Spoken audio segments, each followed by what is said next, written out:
There is a cruel truth Carl Jung discovered. The very qualities that make you most alive, most radiant, most authentic, are the same ones that can make you a target. Jung called it shadow projection. It is the paradox every empath eventually faces. Why is it that the people who are most open, most compassionate, most deeply feeling so often attract resentment instead of appreciation? Why is your greatest gift also the source of your deepest pain? Think about it. You walk into a room quietly. You're not trying to dominate. You're not demanding attention. And yet, the atmosphere shifts. Some people are drawn to you immediately, like moths to a flame. They feel warmth in your presence. They open up, they confess, they even heal just by being near you. But others react with something darker. A subtle irritation, a silent judgment, a hidden contempt they will never admit out loud. They may smile politely, but inside, they resent you. Why? Why would someone resent kindness? Why would they envy authenticity? Jung found the answer in the psyche's most dangerous mechanism: the shadow. Every person carries a shadow, that dark container of everything they cannot accept in themselves. When they meet you, when they meet an empath, they are confronted not just with your light, but with their own buried wounds. Your authenticity acts like a mirror. Your very presence becomes a silent accusation. Without saying a word, you strip away the masks they depend on. And instead of facing the truth, they project that discomfort onto you. You become too sensitive. You become too much. You become the problem, when in reality, you are the reflection of what they have lost. This is the paradox of the empath. Carl Jung documented it carefully. The empath's greatest gift, their luminous ability to feel deeply and remain emotionally alive, is the very thing that others resent. Your sensitivity, your openness, your authenticity. These are the qualities that most people bury in order to survive. Jung noticed it again and again in his clinical work. Individuals with extraordinary empathic abilities would magnetize relationships that followed the same devastating pattern. At first, they were cherished, seen as safe, healing, liberating. Then, without warning, the tide would turn. Those same people would begin to criticize them, undermine them, resent them, and ultimately abandon them. Why? Because your light does something their shadow cannot tolerate. Jung called this shadow projection. The unconscious mind pushes its own unwanted qualities onto you, the empath. They resent your emotional freedom because it reminds them of their own numbness. They resent your vulnerability because it exposes their own armor. They resent your authenticity because it highlights the falseness of their own persona. The more authentic and radiant you become, the more you threaten the psychological defenses of those around you. And so they project. They blame you for emotions they have spent years burying. They punish you for being the mirror they cannot look into. Jung observed this as a recurring pattern. People are drawn to the empath like moths to a flame. But just as the moth cannot endure the fire, they eventually turn against the very light they sought. You've seen it in your own life, haven't you? People drawn to your warmth, your openness, your listening. They tell you secrets they've never told anyone. They feel safe with you. Then one day, they flip. They accuse you of being too intense, too emotional, too much. They walk away, leaving you confused, hurt, and wondering if something is wrong with you. But Jung's insight is clear. Nothing is wrong with you. What you are witnessing is the cruel paradox of being empathic. Your presence awakens what others have suppressed. Your light exposes their shadows. And instead of gratitude, you receive resentment. It is not about you. It is about what you reflect. This is why Jung said authentic emotional expression triggers unconscious shame in those who have betrayed their own emotional truth.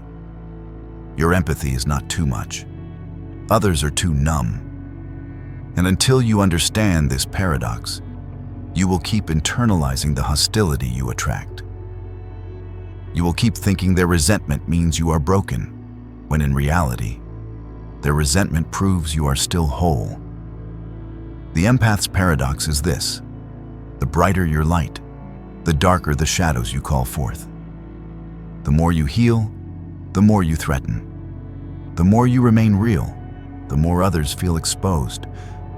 And so you become both cherished and condemned, sought after and despised, loved and hated, all for the same reason, because you refuse to abandon the very qualities they have already lost.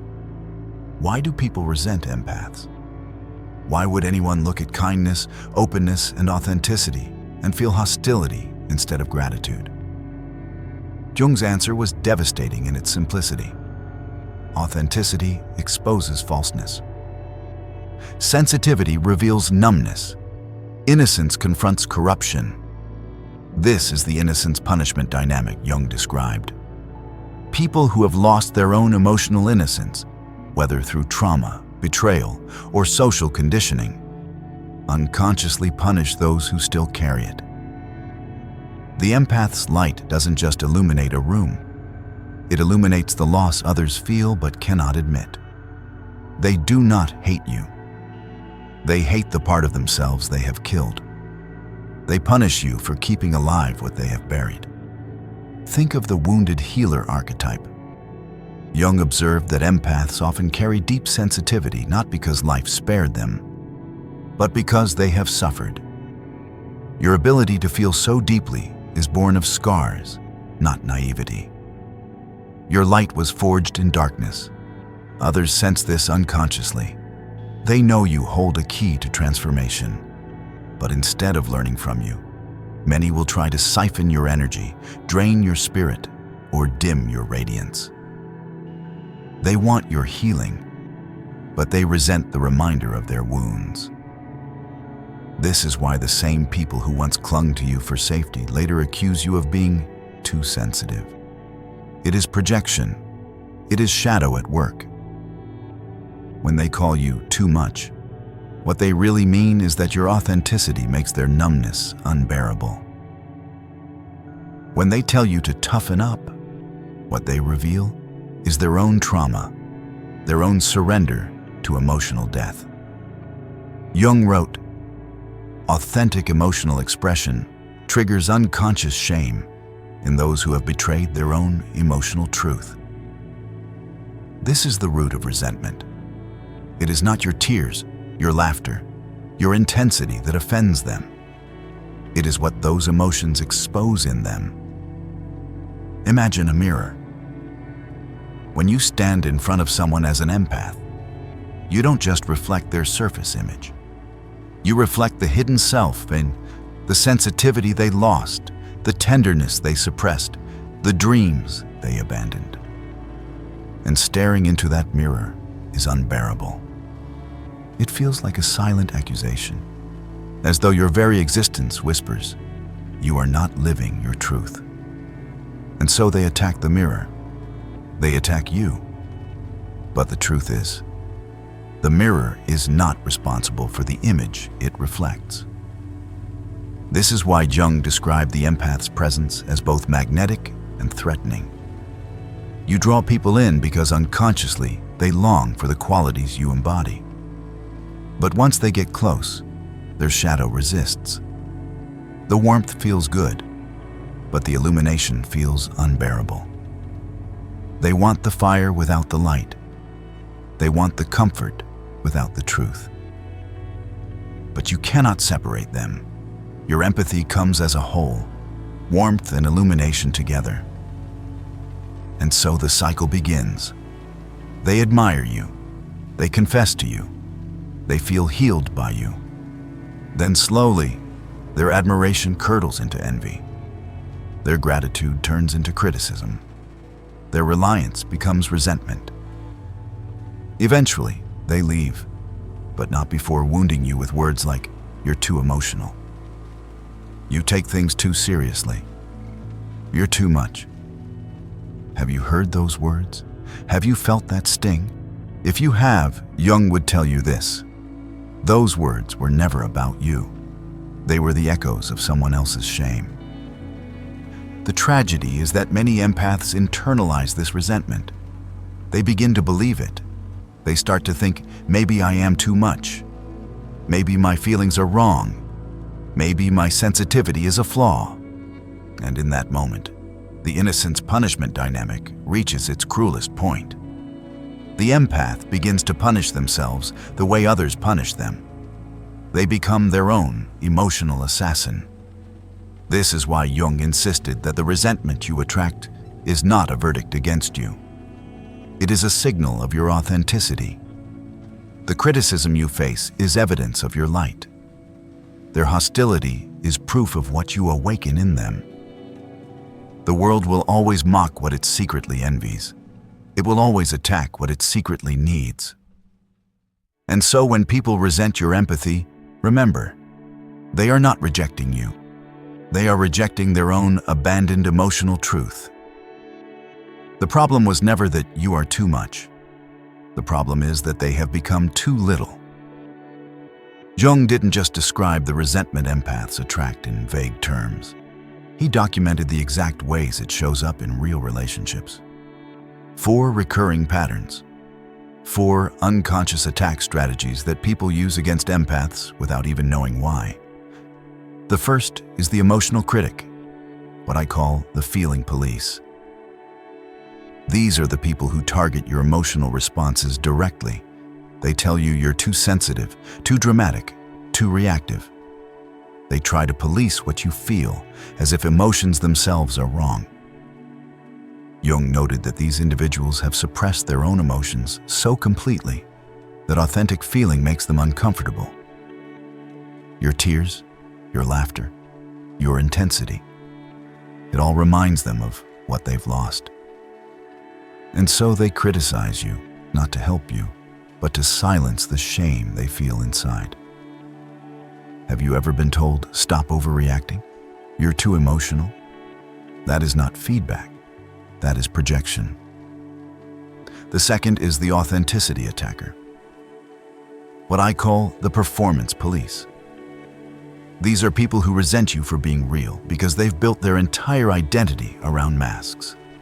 They've learned to survive by pretending, by conforming, by playing roles. And when you show up without pretense, it threatens their entire persona. Jung observed how people who live behind masks feel exposed in the presence of someone who doesn't need one. They attack your genuineness because it highlights their own falsehood. Have you ever dimmed your authentic self just to make others comfortable? That shrinking wasn't about you being wrong. It was about them being unable to stand next to what is real. The third type is the vulnerability violator, what I call the trust destroyers. These are people who target your openness and trust. They sense that you lead with your heart, that you are willing to be vulnerable, and they exploit it. They take advantage of your openness, and when the damage is done, they blame you for being naive. You're too trusting. You should have known better. Jung observed that these individuals are often so closed off by their own wounds that your willingness to stay open enrages them. They punish you for preserving what they have lost, the ability to trust. And then there is the most dangerous type, the light dimmer, what I call the brightness reducers. These are people who cannot tolerate your radiance at all. They work systematically to erode your confidence, to convince you that your empathy is not a gift, but a flaw. They may do it subtly, with jokes, with backhanded compliments, with manipulative concern. You're too nice, the world will eat you alive. You need to toughen up. Underneath those words is not care. but unconscious hostility. Jung documented how these people, disconnected from their own inner light, try to diminish the brightness of those who still shine. Think about it. The feeling police tell you your emotions are wrong. The performance police tell you your authenticity is inappropriate. The trust destroyers take advantage of your openness and punish you for it. The brightness reducers try to convince you that your light itself is dangerous. 4 different strategies, but all driven by the same force: shadow projection. And here's the cruel irony. None of these people set out consciously to attack you. This isn't deliberate malice. Jung insisted it was unconscious. They are at war with themselves, and you become the battlefield. They attack you for carrying what they have disowned. They resent you for embodying what they abandoned. The danger for empaths is real, because these attacks don't always come as aggression. They often come disguised as concern, as advice, as guidance. You don't recognize them as attacks until it's too late. By then, the criticism has sunk in, the doubts have taken root, and you begin to wonder if maybe they're right. Maybe you are too sensitive. Maybe you should be less open. Maybe you should dim your light. But Jung's insight cuts through the confusion. These attacks are not about you. They are about the other person's shadow. They are about the qualities they cannot bear to see in themselves. You are the mirror, and the hostility directed at you is the hostility they feel toward their own abandoned truth. Have you recognized these types in your own life? The emotional critic, the authenticity attacker, the vulnerability violator, the light dimmer. Once you see the pattern, you cannot unsee it. You begin to realize how predictable it all is. How every criticism, every attempt to diminish you, every subtle jab is not random, but part of a universal psychological script. And here is where your power begins. Recognition. Because once you know what these attacks are, you stop internalizing them. You stop asking, "What's wrong with me?" and start saying, "Ah, I see the shadow projection for what it is." And that shift is everything. It turns unconscious attack into conscious information. It transforms hostility into insight. And it keeps your light intact. Jung warned that the attacks empaths face aren't just painful in the moment. They carry hidden dangers, slow, corrosive forces that can destroy the very qualities the world needs most. He called them the most serious threats to both individual empaths and to collective emotional evolution. The first danger is authenticity erosion. When you are told again and again that you are too sensitive, too intense, too much, the temptation to suppress yourself becomes overwhelming. You begin to mute your natural responses just to fit in.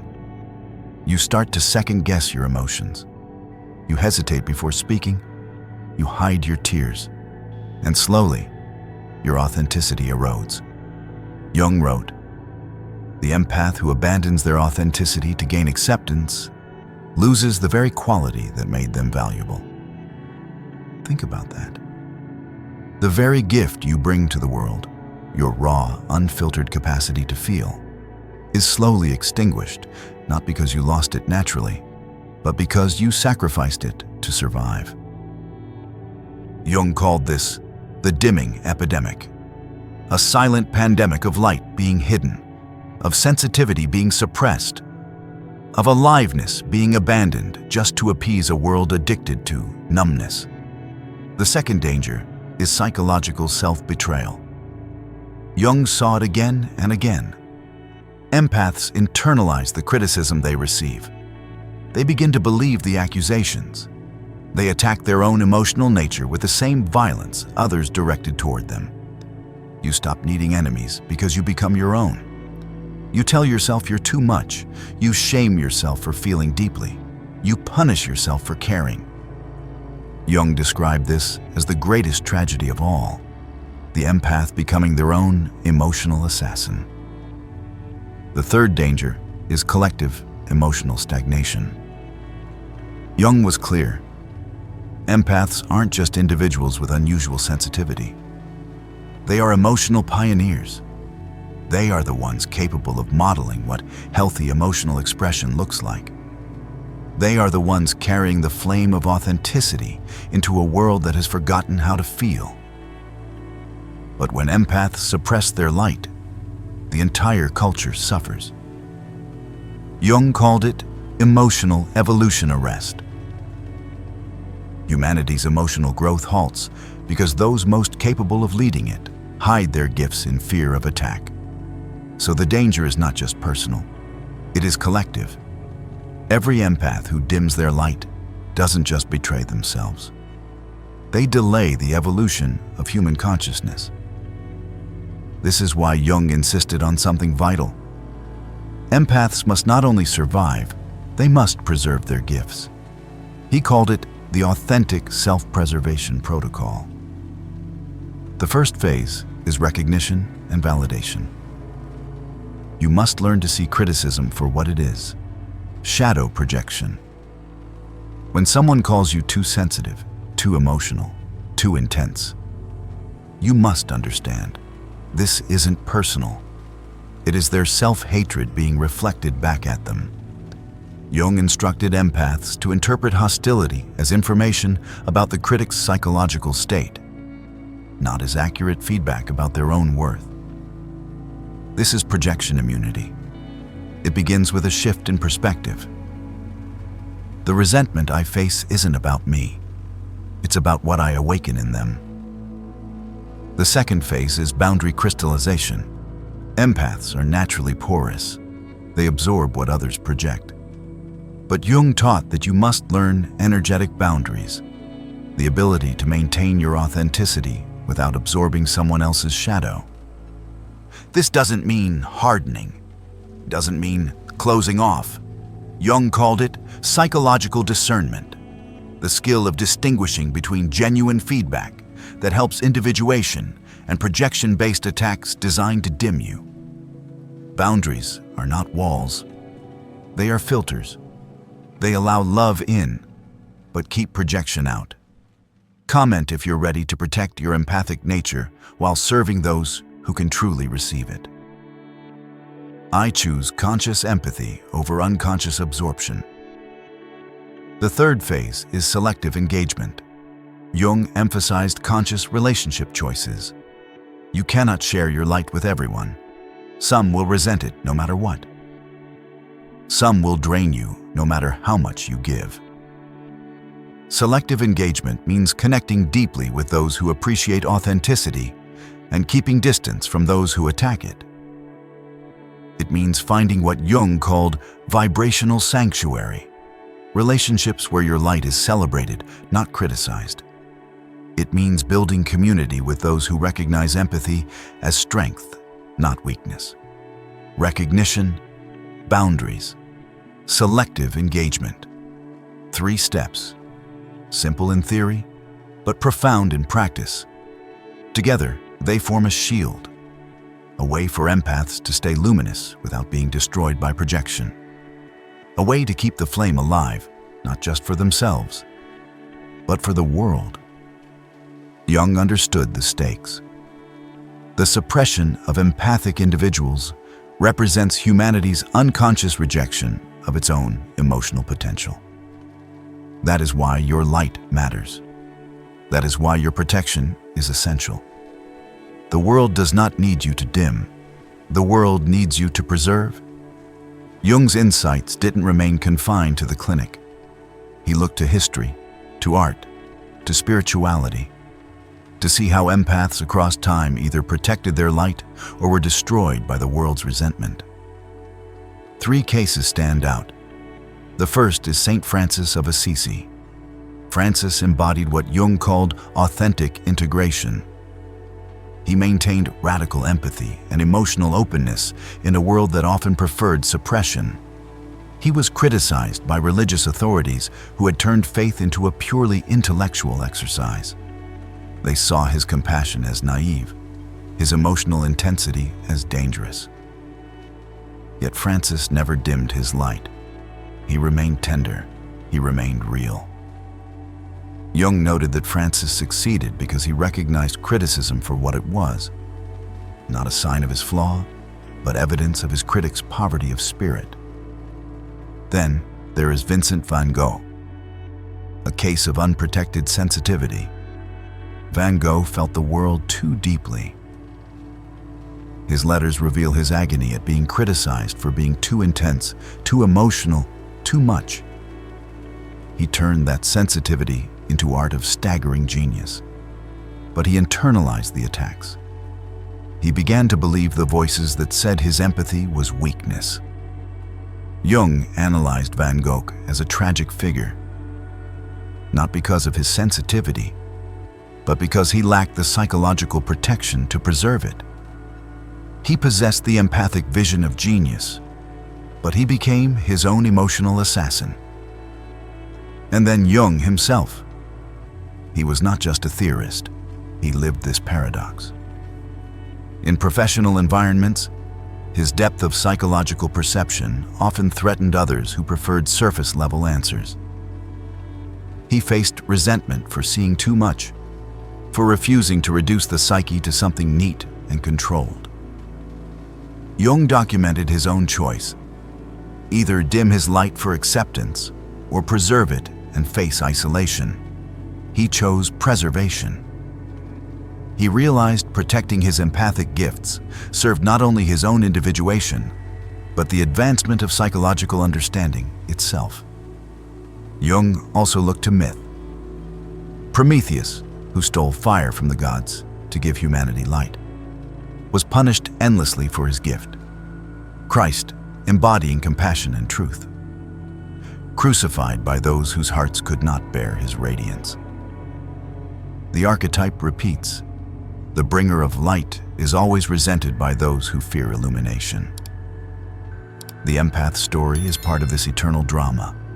From history to myth, the lesson is consistent. If you protect your light, you become a source of transformation for others. If you fail to protect it, you risk destruction. This is why Jung developed the framework of light integration. 4 stages that show how empaths can not only survive, but thrive. The first stage is recognition without suppression. This is projection immunity. The moment you understand that resentment is not about you, but about their shadow, you stop taking it personally. Jung said, "Wisdom begins when the empath stops believing that others' inability to tolerate their light means they should dim it." You realize the problem isn't that you are too much. The problem is that others have become too little. The second stage is boundary development without hardening. Jung called it selective permeability. You learn to stay open while also protected, to distinguish between authentic emotional connection and psychological attack disguised as relationship. You remain open to love, but immune to hatred. You filter rather than absorb. The third stage is community creation without compromise. You stop chasing acceptance from those who resent authenticity. Instead, you build bonds with those who celebrate it. Jung wrote, "The empath's evolution requires releasing the need to be understood by everyone and focusing on being truly known by the right people."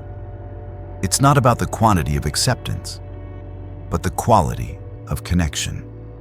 The fourth stage is service without sacrifice. Jung called this authentic service.